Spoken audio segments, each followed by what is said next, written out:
Cela les tienne. Nous sommes censés être des députés pour ne pas installer la faute au centre culturel que nous effectuons cette conférence. En fait, nous vous remercions de votre présence à chacun de nous, signifie une grande chose d'importante. Alors, on ne peut pas commencer comme ça, sans pour autant respecter les normes patriotiques. Nous vous prions tous de s'élever pour commencer avec l'hymne national. Je vous prie d'essayer.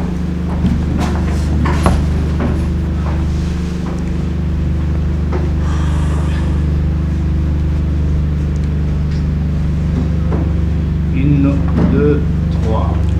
Debout, Congolais, unis par les sorts, unis dans l'effort pour l'indépendance, dressons nos fronts. Et surtout, pas pour rien. C'est parce qu'aujourd'hui, d'abord, c'est le 12e jour du 9e mois, qu'on appelle le 12 septembre. Et lorsque nous nous souvenons, il y a cela plus ou moins 113 ans, je disais le 12 septembre 1887, il y a eu la naissance d'un homme que je citais, Simon Kimbangu. Et pour bien commémorer la naissance de cet homme, pas comme tous les autres, un homme extraordinaire, un homme charismatique. Et lorsque nous regardons le parcours de cet homme prophétique, c'est-à-dire les paroles prophétiques que cet homme avait préduit ou prophétisé, nous voyons que cet homme avait prophétisé sur l'indépendance. Et ce qui m'a beaucoup tiqué quand j'ai parcouru ces prophéties, et quelque part, l'homme Simon Kimbangu avait prophétisé sur la deuxième indépendance. Alors, dans notre thème, on a intitulé « Est-ce que ce Congo que Simon Kimbangu est né? Actuellement là, peut-on parler de ce Congo si il est indépendant? Lorsque nous regardons à ce Congo actuel, il y a la présence de la MONUSCO pendant plus de 20 ans dans ce Congo. Et aujourd'hui, il y a l'occupation de Bunagana. Ça veut dire l'une des villes congolaises qui est sous contrôle d'une armée rwandaise actuellement. Et donc, voilà pourquoi nous nous sommes dit qu'il faudra qu'on réfléchisse à haute voix et qu'on en parle, parce qu'au commencement était la parole. Et nous devons répondre ensemble avec vous cette question ou cette problématique de l'indépendance du Congo. Et donc, je ne peux pas seulement définir l'indépendance, mais toute définition de l'indépendance signifierait clairement que l'indépendance signifie la liberté. Et là-dedans, il peut y avoir plusieurs libertés. Il y a la liberté d'agir, il y a la liberté de penser, il y a toutes sortes de libertés. Et donc, en un mot, l'indépendance signifie la liberté. Et donc, nous voudrons savoir, est-ce que ce Congo est-il vraiment libre aujourd'hui? Là où il y a la MONUSCO, là où il y a les Rwanda qui occupent Bunagana. Alors, si le Congo était libre, comment on ne peut pas agir? Puisqu'il y a la liberté de penser, la liberté de faire, la liberté d'agir. Qu'est-ce que nous, les Congolais, on devait faire? Et qu'est-ce que nous pouvons faire si réellement le Congo est indépendant? Et donc, je ne peux pas dire que le Congo est vraiment indépendant.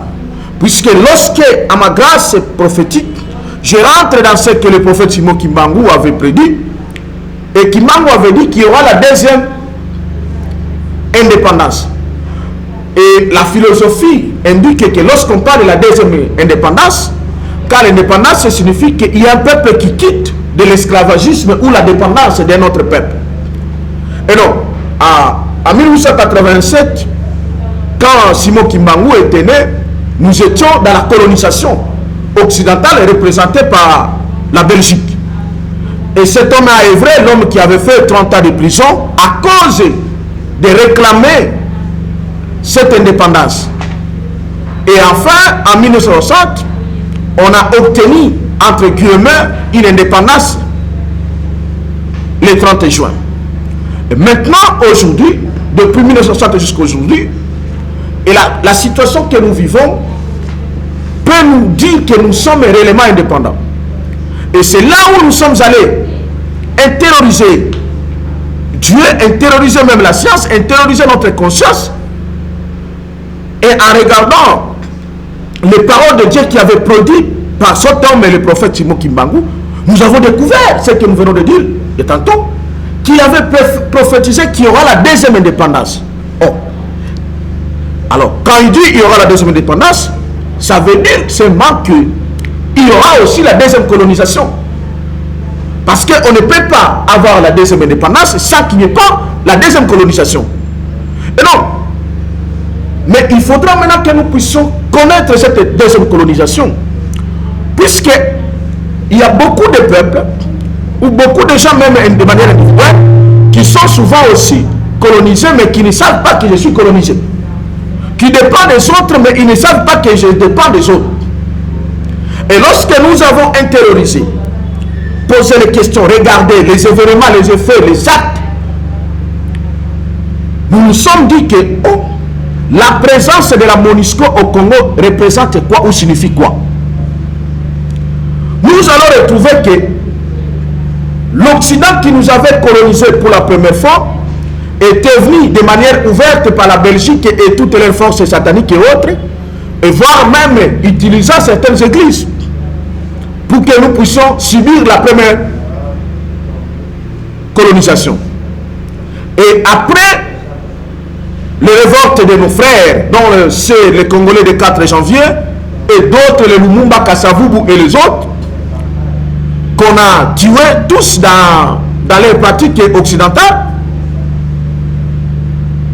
il y a même un Belge qui dira dans sa parole qu'après l'indépendance serait avant l'indépendance.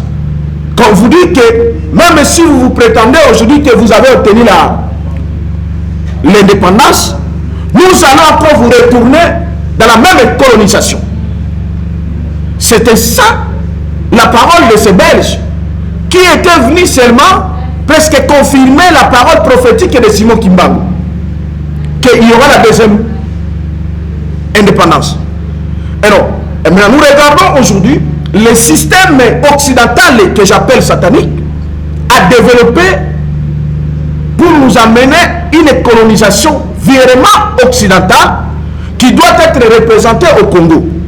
Après avoir instauré un système de la prédation, de tueries avec les dirigeants congolais et africains malhonnêtes, l'Occident a décidé de venir maintenant officiellement s'installer au Congo pour maintenant appliquer ouvertement cette deuxième colonisation. C'est ainsi que la présence de la MONUSCO se justifie au Congo. Parce que les mêmes pratiques sont aujourd'hui visibles de la même façon qu'il y avait les mêmes pratiques avant 1960. Et non les pratiques, premièrement, de tueries, parce que là où il y a la colonisation, il y a la tuerie des Africains, et des Congolais en particulier. Alors, vous allez vous rendre compte que, après que l'Occident lui-même crée de l'insécurité par leur fameux Conseil de sécurité, qui n'est pas représenté ni par un Congolais, ni encore moins par aucun Africain, ils ont créé l'AFDEL, qu'ils ont donné à Kagame, et Kagame est allé prendre notre frère Laurent Désiré Kabila, que son âme repose en paix. On nous a amené le 17 mai 1997, soi-disant une certaine libération que je conteste, et donc une deuxième colonisation officialisée via le Rwanda, pour maintenant continuer à nous tuer. Et même maintenant l'Occident, sachant bien que le peuple congolais est capable de détecter cela facilement, il a fallu que l'Occident vienne lui-même pour exécuter son plan machiavélique à travers la fameuse MONUSCO. L'objectif, c'est quoi? C'est pérenniser le système colonialiste, de continuer à nous tuer, mais utilisant même maintenant les boucs émissaires, ce qu'on appelle le M23, les quoi que ce soit, le Rwanda, ou soi-disant les Codeco, autres. Et donc, c'est seulement le système occidental de la tuerie. Ceci se prouvant en disant que s'il n'y a pas ce système-là, s'il n'y a pas cette tuerie-là, la fameuse MONUSCO ne peut plus rester au Congo. Et donc la conséquence, c'est laquelle? La MONUSCO doit soutenir, armer, former, alimenter tous ces mouvements citoyens et tous ces mouvements rebelles, entre guillemets, afin qu'on continue à tuer les Congolais. Et également, ils continuent à justifier leur présence au Congo. Et non seulement que la MONUSCO est là pour encourager cela, la MONUSCO utilise l'influence occidentale auprès des gouvernants congolais et même africains afin qu'ils ne puissent plus agir. Comme on a dit, l'indépendance signifie la liberté d'agir. C'est ainsi que nous voyons tous les gouvernants congolais, qu'on appelle le gouvernement et les autres, ils ne sont pas à la mesure de décider. Ils ne sont pas à la mesure d'agir. Parce qu'ils reçoivent les injonctions occultes venant de l'Occident, en passant par la MONUSCO. Et là, les Congolais que nous sommes, représentés par ce gouvernement, on a tombé par le piège le plus idiot d'accepter de signer les accords n'importe comment, dont l'accord de siège qui lie le dirigeant congolais ou le gouvernement et la MONUSCO, c'est-à-dire le Conseil de sécurité. Et ce qui justifie la présence de la MONUSCO. C'est-à-dire que ces gouvernants n'ont rien à dire. Pourquoi? Parce qu'il y a un accord de siège. Mais le mot même indique, c'est-à-dire un accord où nous sommes liés. Parce qu'on vous parle de l'accord de siège. Mais les peuples congolais que nous sommes, lorsque nous regardons, même dans leur fameuse constitution, je comprends une chose, que nulle part les gouvernants n'ont jamais été, on n'a jamais parlé que ce sont les gouvernants qui sont souverains. Non. Mais c'est le peuple qui est souverain. La souveraineté n'appartient jamais au gouvernant. La souveraineté appartient à un peuple que nous sommes. Parce que le 30 juin, quand nous avons reçu la fameuse souveraineté nationale et internationale, même le Lumumba qui nous représentait, il n'a jamais dit que c'est moi Lumumba qui a obtenu la souveraineté nationale et internationale. Il a dit au nom du peuple. C'est le peuple qui a arraché cette souveraineté nationale et internationale. Mais aujourd'hui, le peuple commence à comprendre que non, le système occidental représenté par la MONUSCO n'est qu'une autre colonisation. Ça veut dire la deuxième colonisation que nous sommes en train de subir.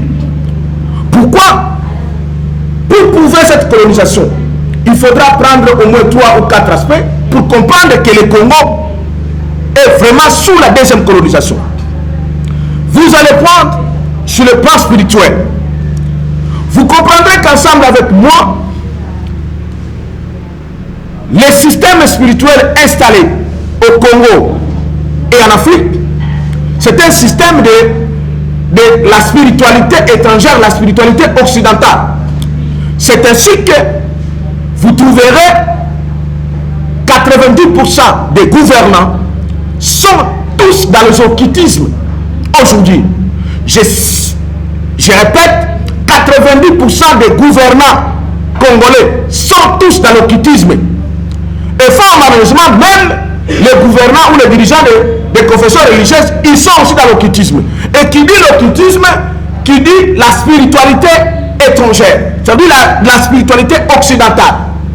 Et lorsque vous quittez la véracité de Dieu, le Père, vous allez dans l'adoration d'un secte maçonnique et franc-maçonnique occulte qui vient provenant de l'Occident. D'office, vous êtes colonisé sur le plan spirituel. Et celui qui détient ces sectes a le pouvoir sur toi.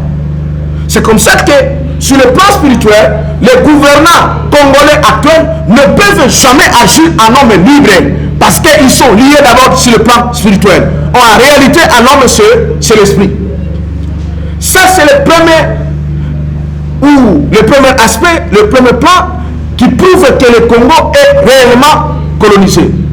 Parce Parce que là, on peut dire, le peuple, les dirigeants sont colonisés, mais le peuple prie. Ok, je peux répondre à ça. Le peuple prie quoi? Il prie le Dieu véritable, mais les dirigeants qui sont colonisés. Mais le mode de la gouvernance, même la bénédiction, tombe sur les dirigeants. Et donc, étant donné que les dirigeants sont la colonisation occidentale, des francs-maçons, Maïkari, c'est une des conditions qu'on exige à 90% de vos gouvernants pour qu'ils prennent les postes de responsabilité, ils doivent entrer dans les sectes. Et donc, c'est une preuve que sur le plan spirituel, nous sommes colonisés. Nous allons encore sur le plan économique.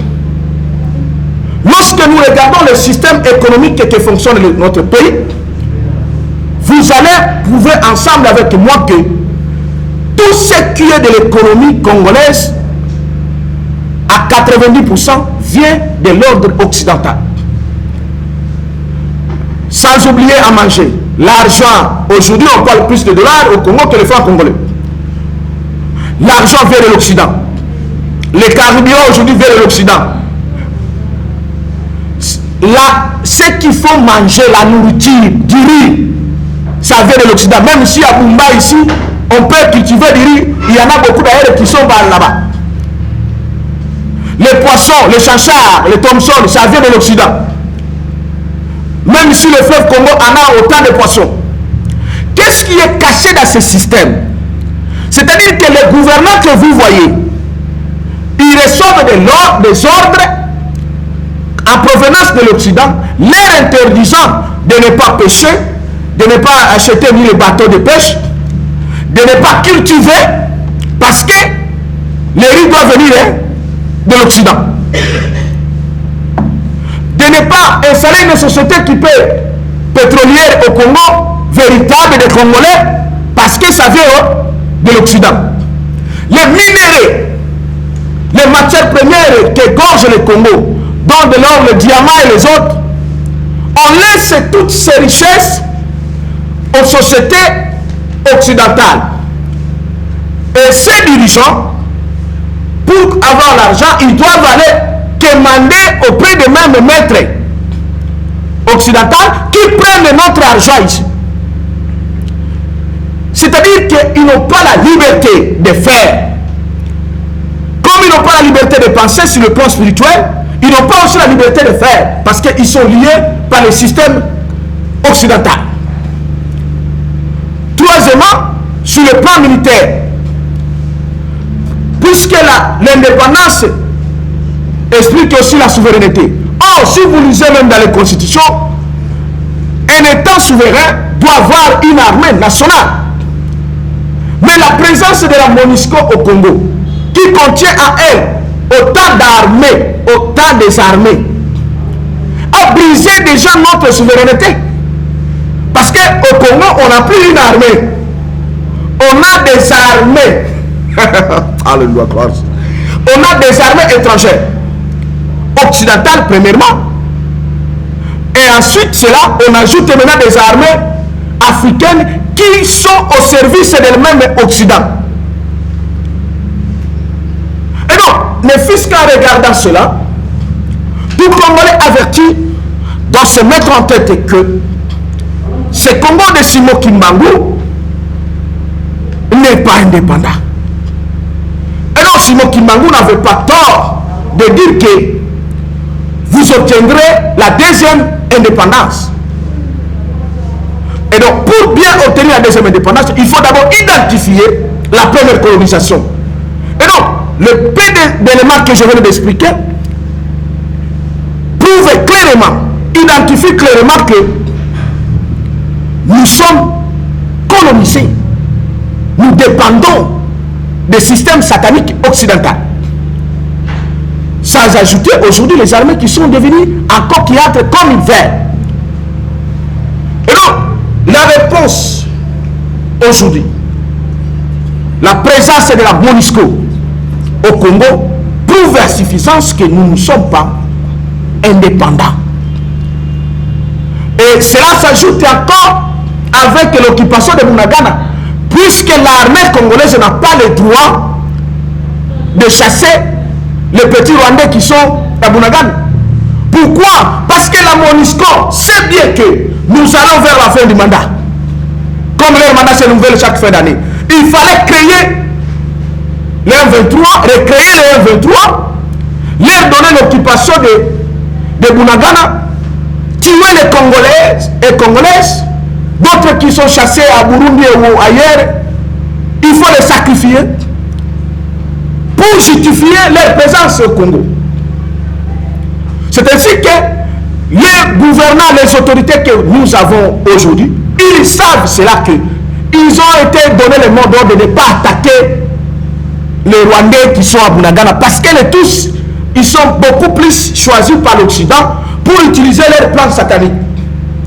Parce qu'avant, quand la première colonisation avait eu lieu, c'est là où beaucoup de gens ne comprennent pas, c'est l'Occident eux-mêmes qui tuaient la majorité des Congolais. Maintenant, aujourd'hui, l'Occident a trouvé son instrument qu'on appelle les tous, les Rwandais, pour qu'ils fassent le travail de tuer les Congolais. C'est ainsi que l'Occident, le pays occidentaux, ils aiment beaucoup plus les Rwandais et les tous parce qu'ils leur facilitent la tâche de tuer surtout le peuple de Dieu qui nous sommes les Congolais. Et donc, Bunagana est occupé par la volonté de la MONUSCO, qui est une volonté occidentale, qui a imposé au gouvernement congolais de ne pas agir parce qu'il faut qu'ils continuent à exécuter leur plan de la deuxième colonisation. Et là, le peuple congolais, en grande partie de l'Est, là où nous venons, là où nous étions, a décidé d'agir, de dire que c'est fini. Nous devons obtenir maintenant la deuxième indépendance qui a été prophétisée par Kimbangu. Voilà ce que nous avons compris, que nous voudrions que tout Congolais comprenne cela, que le Congo n'est pas indépendant. Même si les gens célèbrent le 30 juin par l'ignorance, mais le Congo n'est pas indépendant. Les gouvernants que nous avons, ils savent, mais ils n'en ont pas le pouvoir. Mais le pouvoir nous appartient à nous, le peuple. Et donc voilà pourquoi Kinshasa, où nous sommes, ne peut plus rester silencieux. Où le peuple quinois et les autres dans notre province, nous devons tous embrasser la même vision, la même volonté, la même détermination d'arracher notre deuxième indépendance. Comme nos frères de l'Est ont déjà commencé cela. En faisant quoi? En chassant explicitement la MONUSCO sur le sol congolais. Parce que l'indépendance ne se donne jamais. L'indépendance, ça s'arrache. Nous devons arracher l'indépendance. Parce que la MONUSCO représente maintenant l'arbre, le système satanique que l'Occident a installé ici au Congo. Et la MONUSCO qui représente l'Occident. Et aujourd'hui, on ne peut plus avoir peur ni de la MONUSCO ni de l'Occident. Parce que l'Occident n'existe plus. Sur le plan prophétique et sur le plan spirituel, l'Occident n'a plus de pouvoir. Les reines, leur déesse est morte pour la soit rendue au Seigneur. Et aujourd'hui, Dieu a suscité un autre homme par la volonté de Dieu pour soutenir le Congo. C'est Poutine, bien qu'il est de l'air, pour contredire les mensonges occidentaux. Et donc nous, les Congolais, on peut se mettre même ensemble avec Poutine pour commettre fin au système occidental qui nous a trop liés. C'est comme ça que je salue le peuple malien. Et demain le 13, d'autres peuples maliens, nos frères maliens qui seront au Conseil de sécurité pour réclamer des indulgences. Et donc ce combat doit être non seulement congolais, ça doit être un combat de l'Africain tout entier. Je dis que le Congo n'est pas indépendant. Le Congo subit la deuxième colonisation. Et non seulement le Congo et l'Afrique tout entière. Et voilà pourquoi nous ne pouvons plus blaguer. Nous ne pouvons plus blaguer. Connaissant cette vérité, nous devons nous unir pour arracher notre deuxième indépendance. Je dis et je vous remercie. pense que le prophète Benjamin Kawanga, qui est l'initiateur du mouvement de libération dénommé l'Union indépendante. Voilà. Avant de passer à notre sous-question, qui est, sous-thème, qui est bien sûr quel est le rôle de l'Africom en Afrique, je voudrais rapidement passer la parole à monsieur Kanefou Mutulwa, qui est bien sûr membre de la KID, l'association qui vous débout de pouvoir dire mots que nous puissions continuer. Monsieur, vous avez la parole. Merci beaucoup, mon frère. Je voudrais remercier d'abord les organisateurs. Je remercie également la présence de la presse et des différents membres. Moi, c'est monsieur Kanefou Mutulwa. Je suis membre de l'association Kivu Debout. Et c'est une association qui milite pour les intérêts de cette province, bien qu'elle ait été démembrée il y a de cela, je crois, 25 ans ou 35 ans, je pense. Comme je disais, je remercie toute la présence à vos qualités et titres respectifs. Je pense qu'on a toujours, d'une manière ou d'une autre, dit que les élites africaines, c'est une élite qui ne réfléchit pas en termes de la projection. C'est-à-dire, elle pense juste au bout de la longueur de son nœud. Ils n'ont pas tort, mais ils ont également tort.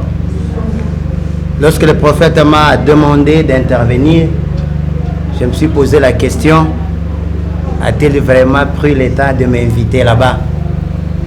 Nous allons faire des échanges. Ça va vous pousser à aller chercher, vérifier cette information. Tout a basculé pratiquement lors de la fin de l'Union soviétique, avant la chute des murs de Berlin. Un général israélien en retraite, il dira qu'il fallait refaire la carte africaine. Cette carte que nous avons héritée de la colonisation. Certains le connaissent, c'est M. Obed Ignon. Il avait fait un plan à l'époque. Il avait demandé à ce qu'on puisse refaire cette carte. Elle ne devait plus être d'actualité. Les années ont passé, mais lorsque la chute de Berlin était effective et la fin de la guerre froide, l'Amérique devait chercher de nouveaux ennemis. Il fallait neutraliser partout et rester le maître du monde. Et l'empire francophone était un empire qui était en troisième position. Parce qu'il y avait l'empire des anglo-saxons dirigé par les États-Unis, il y avait l'Union soviétique et l'empire francophone qui venait. Pour les Américains, il faut détruire cet empire et rester le seul maître du monde, rester la commande de tout. Et c'est une guerre. Et la guerre a souvent besoin du fric. Il faut financer l'opération. Comment doit-on financer cette opération? En Afrique, il y a des pays qui peuvent nous aider à financer cette opération. On doit créer la guerre. On doit créer un chaos quelque part pour qu'on puisse financer la guerre que nous aurons avec les francophones. Voilà les concours de circonstances qui ont fait que, à 1994, le 6 avril, lorsqu'on a assassiné le président du Rwanda et du Burundi, il y a eu massacre de peuple rwandais et certains, on les a contrés d'entrer dans la République démocratique du Congo. Ce n'est pas par un fait du hasard. Comme qui dirait qu'en politique, il n'y a pas un effet du hasard. Tout a bel et bien été programmé. Et les autorités zaïroises à l'époque n'avaient pas pris attention à cela. Ils ont fait assez entrer les réfugiés, en masse d'ailleurs, plus d'1 million, ils sont entrés chez nous. Et on a laissé la situation pourrir, parce que là où ils étaient au cas de Mugunga, ils n'étaient pas loin du Rwanda. Mais on a laissé pourrir la situation pour que ça leur serve des alibis. Ainsi, quelques années plus tard, on dira que l'insécurité du Rwanda vient du Congo. Et à ce moment-là, on donne la carte blanche à M. Kagame d'intervenir au Congo. Et à cette époque, il y avait déjà une unité de commandement américaine qui se trouvait en Afrique qu'on appelait AFRICOM. Cette unité n'était pas encore opérationnelle, mais elle tentait d'étudier les terrains. L'AFRICOM dont on me dit de parler aujourd'hui et que je vous demande d'aller vérifier, c'est l'unité de commandement militaire des États-Unis en Afrique. Et lorsque cette unité est arrivée ici chez nous, en Afrique, l'unité était dirigée par le général David Rodriguez. Il était au Niger. C'est là où il était installé, à Niamey. Ça lui permettait de coordonner toute l'Afrique, avant qu'aujourd'hui l'AFRICOM ne soit répandue dans toute l'Afrique. Ils sont chez nous. Avant d'être chez nous, ils étaient déjà au Nigeria avec Boko Haram. Ils étaient au Mali avec le mouvement de MNLA, Al-Qaïda au Maghreb qu'on appelait ACMI. Ils étaient déjà là, sous l'ombre. Mais à un moment, ils sont venus chez nous. Et lorsque l'AFRICOM arrive chez nous, il fait 2 missions. La première mission, je crois que vous êtes les hommes de presse, vous connaissez cette expression qu'on dit la carte à 1 milliard. Je crois que vous avez déjà entendu parler. Et la carte à 1 milliard voulait dire quoi? Parce qu'un montant avait été décaissé pour évaluer les richesses de l'Afrique, les potentialités que regorge l'Afrique. Il y a des gens qui ont financé cette opération. On l'a fait du nord au sud et de l'est à l'ouest. On a évalué toutes les richesses de l'Afrique. Et cette mission-là, ce financement-là, ça s'appelait la carte à 1 milliard. Et l'AFRICOM a fait son travail. Ils sont entrés dans la deuxième phase. C'est cette deuxième phase que moi souvent j'appelle la propagande de la guerre. Parce que avant que Boko Haram ne commence à œuvrer au Nigeria, bien que je ne veux pas m'attarder sur Boko Haram, ça ne me concerne pas, je m'attarderai beaucoup plus au Congo. Lorsque l'AFRICOM arrive quelque part, sa première mission est comment les détecter. Il procède par la manipulation de l'opinion. Pourquoi ils doivent manipuler l'opinion? Parce qu'ils ne vous diront pas qu'ils viennent chez nous à cause du fric. Ce n'est pas les réseaux économiques. Nous venons pour démocratiser. Nous venons émanciper les femmes. Nous venons protéger les minorités qui sont en train d'agresser. Voilà comment ils viennent. Et lorsqu'ils manipulent l'opinion, par la presse, bien sûr, pas toutes les presses. Ils ont les chaînes françaises que nous avons dans les abonnements Canal+. Même certains des médias que nous avons sur le pays, ils travaillent dans la même cause. C'est celui de la manipulation de l'opinion. Parce que je me rappelle, j'ouvre une parenthèse, lorsque Laurent Désiré Kabila est mort, j'ai entendu M. Louis Michel dire que ce monsieur était un frein pour le développement du pays. Avec sa mort, il y aura la démocratie, il y aura le développement de la RDC. Lorsque Maréchal Mobutu Seko Kukungwendu Wazabanga est parti, c'était également le même discours. Le Congo a eu cette fois-ci un dirigeant. Et lorsque Joseph Kabila est parti, on a dit que la démocratie est arrivée au pays, mais la situation est restée la même. Nous reconnaissons aussi la présence de cette AFRICOM lorsque elle cache la vérité de sa présence quelque part. Comment procède-t-elle? Cette unité de commandement vit dans la division de la population. Il crée des tensions ethniques. Ils sont en train d'exacerber les tensions. Les gens qui étaient frères hier, aujourd'hui n'arrivent plus à rester ensemble. Benjamin était mon frère. Mais comme nous ne sommes pas de la même province, demain après-demain, nous devenons des ennemis. Je suis prêt même à prendre un couteau et le percer. Il vous instaure une culture de la terreur, où les gens sont en train de se massacrer sans pitié. Voyez ce qui s'est passé chez nos frères. Au Nigeria, les Boko Haram prennent les 134 filles dans une école. Ils partent avec eux dans la forêt. La presse internationale parle. Après un moment, Michelle Obama arrive. Back our girls. Faites-nous retourner nos filles. Le mensonge, comme ce n'était pas dans les coups. Ils sont arrivés ici chez nous. Nous sommes restés pendant des années avec citoyens rwandophones qui n'avaient pas de l'ampleur qu'ils ont aujourd'hui, qui se considéraient certains parmi eux qui sont inférieurs par rapport aux Congolais. Mais depuis un temps, ils se prennent comme maîtres du Congo. Ils ne veulent plus rester avec nous ensemble, nous qui étions leurs frères.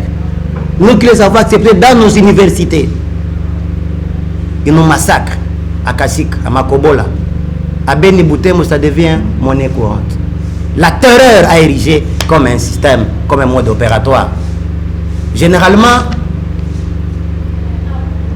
lorsqu'ils arrivent, ils ne viennent pas là où il n'y a pas de minerais. Il doit y avoir de minerais, il doit y avoir de pétrole. Comme dernièrement, ils étaient aussi à Mozambique. Je crois que vous avez entendu à Mozambique qu'il y a eu des attentats. Et lorsque j'ai essayé un peu de fouiller cette région, que j'oublie le nom, c'est une région pétrolière, très riche en pétrole. On nous dit que là-bas, il y a un mouvement d'Al-Qaïda, un mouvement de terrorisme s'est installé là-bas. Qui finance le terrorisme? Les terroristes, ils opèrent avec les armes. Mais qui les livre les armes? Ils procèdent encore, nos amis-là, à démoniser l'autre. Ils sont là. Les mauvais, c'est Benjamin, moi je suis saint. Or, dans cette façon-là de démoniser l'autre, ils inversent la tendance de l'agresser par rapport à l'agresseur. C'est parmi les particularités. Aujourd'hui, ce sont les Congolais qui massacrent. Ce sont les Congolais qui sont en train de faire disparaître les Banyamulenge, qui sont estimés au-delà de 700 000 ici chez nous. Mais il y a des petites tribus là-bas chez nous, les Banyindu, en voie de disparition. Qu'on n'en parle même pas, qu'on ne peut même pas les situer à 300 personnes. Mais ce n'est pas leur affaire.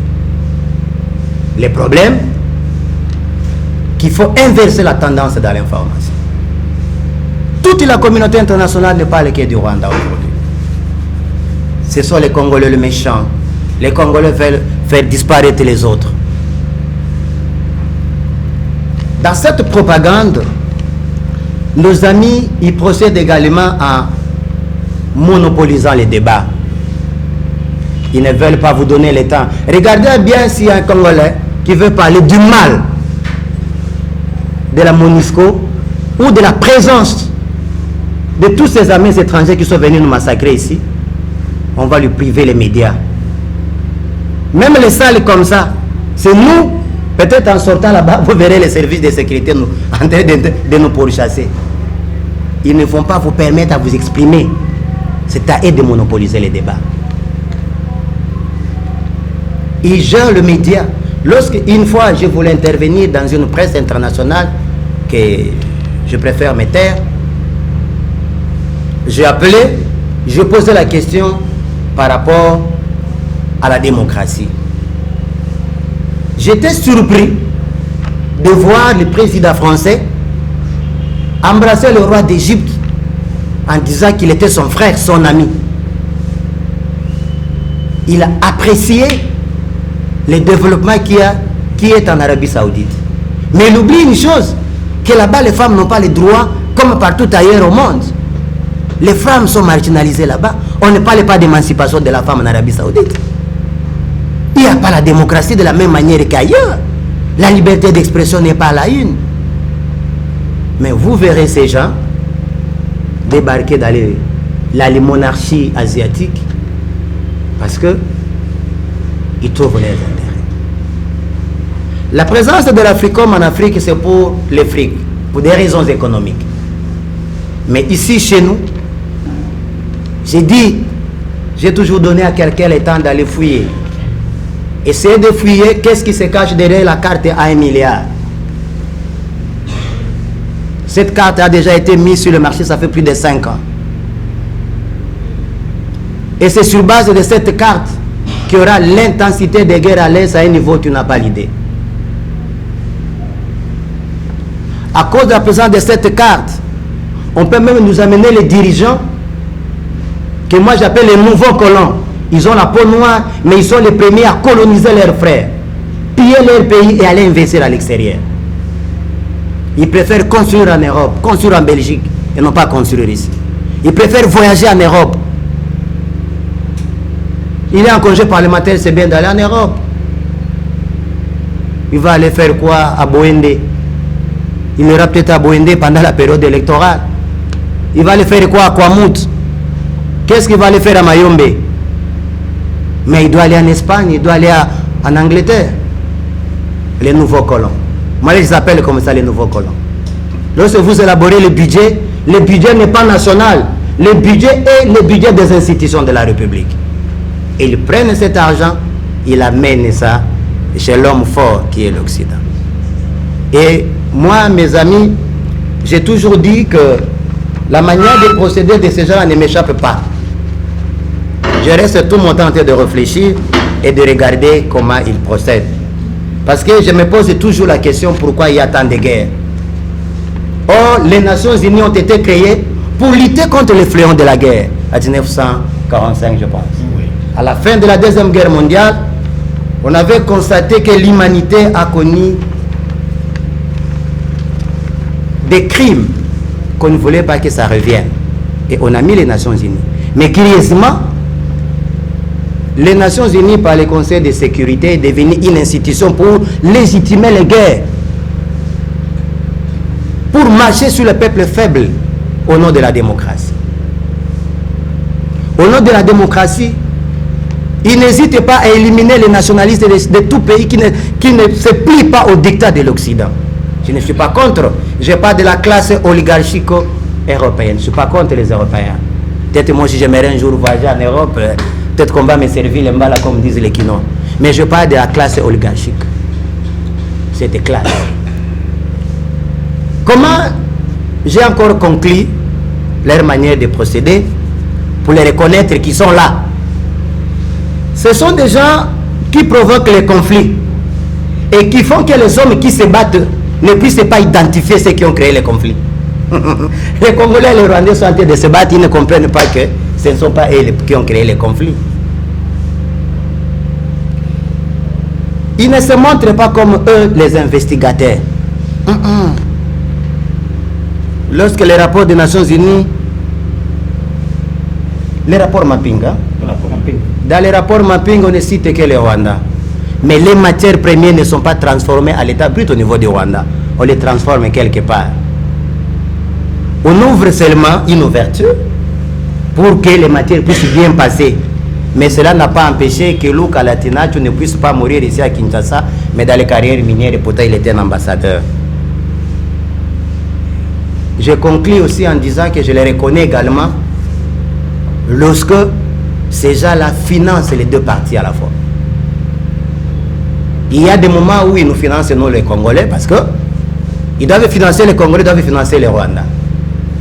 S'ils nous donnent ici nous 15 armes, ils vont donner là-bas 40 armes. Et nous sommes en train de nous entretuer et eux qui gagnent. Et au finish, ils se passent comme état un organe humanitaire. Ça, c'est leur conclusion. Et ils viennent maintenant dire non, MONUSCO est là pour la paix au Congo. MONUSCO est là pour pacifier l'Est. MONUSCO est là pour aider à ce qu'il y ait la sécurité. Je me rappelle en 2016, lorsque j'ai vu certains leaders congolais marcher pour demander que la MONUSCO reste. À l'époque, M. Joseph Kabonge voulait le départ de la MONUSCO. J'ai vu les autorités congolaises, certains de l'opposition, ils ont marché en disant si la MONUSCO partait, le Congo ne va plus exister. M. Kabila va tuer dans la stricte intimité avec son clan. Je me suis posé la question, est-ce que ces gens-là roulent pour nous ou ils ne comprennent pas les enjeux avec la présence de la MONUSCO? Très chers frères et sœurs, c'est sur base de ces analyses que moi je reconnais la présence de l'Africom quelque part. Ici chez nous c'est l'Africom. avec les Cadeco, avec les ADF Nalou, avec tout ce monde-là. Lorsque vous êtes à l'Est, vous trouvez ADF Nalou attaquer la RDC en sachant qu'il ne va pas gagner le pouvoir. Parce qu'il est ougandais. Il n'a jamais inquiété M. Museveni, mais curieusement, il attaque le pouvoir de Kinshasa. La force de libération démocratique du Rwanda, si c'est FDR, n'attaque jamais le Rwanda, mais il n'attaque que Goma. Il n'attaque que Bukavu. On se pose des questions. Sont-ils réellement des rebelles pour renverser le pouvoir dans leurs pays respectifs, ou sont des gens qu'on est tenté de manipuler pour une cause? Et ça permet à ce que cette situation-là puisse se pérenniser. Et la MONUSCO est là, et la MONUSCO parraine. C'est pourquoi notre association a écrit une lettre auprès des autorités congolaises. La lettre qui est là, je donnerai ça à votre intention. Nous avons écrit à l'honorable président de l'Assemblée nationale, parce que les questions diplomatiques se traitent au niveau de l'Assemblée nationale. Et nous avons écrit au président et nous l'avons déposé. Et derrière, nous avons envoyé un tract où nous demandons le départ de la MONUSCO. Et nous disons que MONUSCO égale tueur, MONUSCO égale agresseur, MONUSCO égale pillage de nos ressources, MONUSCO égale M23, MONUSCO égale CNDP, MONUSCO égale ADF Nalou, MONUSCO égale vendeur des organes génitaux humains, MONUSCO égale Codeco, MONUSCO égale FDR, MONUSCO la guerre et non la paix, MONUSCO la balkanisation de la République démocratique du Congo. Vous êtes le membre de la presse, c'est à vous de vérifier ce que nous sommes en train de dire, si nous sommes dans les mensonges ou nous sommes dans la vérité, parce que ce que nous disons n'est qu'une partie remise, et à vous de fouiller davantage les informations. Je sais que vous êtes des éminents journalistes, vous êtes depuis des années dans votre monde professionnel. Vous allez aider le peuple congolais à connaître et à dénoncer surtout, à dénoncer tout ce qui se cache. Aujourd'hui, j'ouvre une parenthèse avant de terminer. J'entends mes frères Teke et Yaka en train de se massacrer. Et lorsque vous regardez les premières images, vous verrez que non, ce n'est pas la culture du peuple Yaka ni le peuple Teke en train de s'égorger, de prendre une machette et de massacrer son frère. Ce sont des cultures qui nous viennent d'ailleurs. Ce sont des cultures qui nous sont transportées d'un pays à un autre par ceux-là qui nous agressent et ceux-là qui disaient hier, c'est nous qui étions la cause de l'absence de développement de notre propre pays. Or, ce sont eux qui nous ont mis dans cette situation, j'ai dit. Merci beaucoup.